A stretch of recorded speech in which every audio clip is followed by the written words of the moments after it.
আজমেরী হক বাঁধন আন্তর্জাতিক পুরস্কারপ্রাপ্ত এই অভিনেত্রীর নাম বাংলাদেশের সকলের পরিচিত।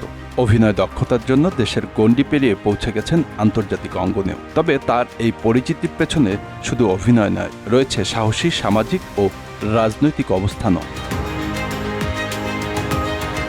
তিনি শুধু সিনেমার পর্দায় নয়, রাজপথেও নেমে এসেছেন বৈষম্য বিরোধী ছাত্র আন্দোলনের সমর্থন।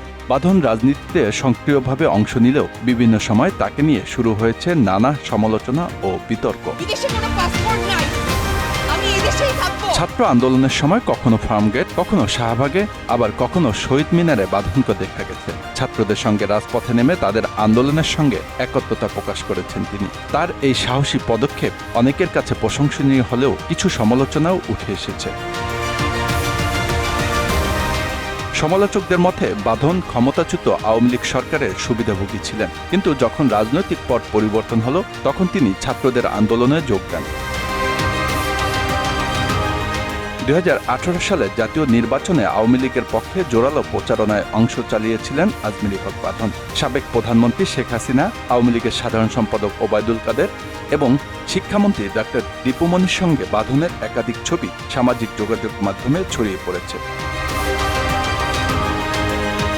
শুধু তাই নয়, 2020 সালে ঢাকা উত্তর সিটি কর্পোরেশনের নির্বাচনে আতিকুল ইসলামের পক্ষে তিনি প্রচারণায়ও অংশ নিয়েছিলেন। সেই সময় তিনি বিভিন্ন রাষ্ট্রীয় অনুষ্ঠানেও ছিলেন সক্রিয়।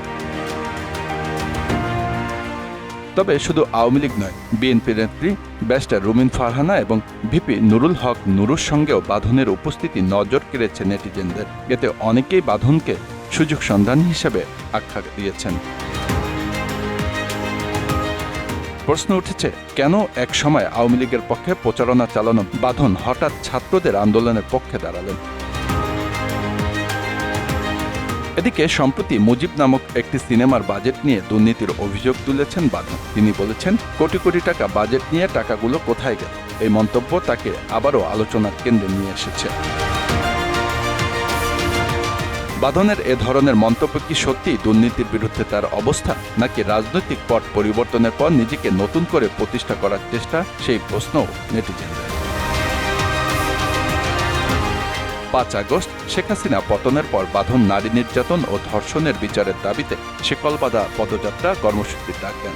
তিনি বলেছিলেন, আমি ভয় পাইনি, আমাকে মেরে ফেলার হুমকি দেওয়া হয়েছে, অ্যাসিড নিক্ষেপেরও হুমকি দেওয়া হয়েছে, কিন্তু আমি থামিনি। নেটিজনদের মতে বাঁধনের এসব পদক্ষেপ অনেকের কাছে সাহসী, কিন্তু অনেকের মতে তার রাজনৈতিক অবস্থান শুধুই পরিস্থিতির সুবিধা নেওয়ার জন্য। এ ধরনের বিতর্ক তার জনপ্রিয়তা এবং সামাজিক আন্দোলনের প্রতি দায়বদ্ধতার উপর প্রভাব ফেলেছে কিনা, সেটাও এখন দেখার বিষয়।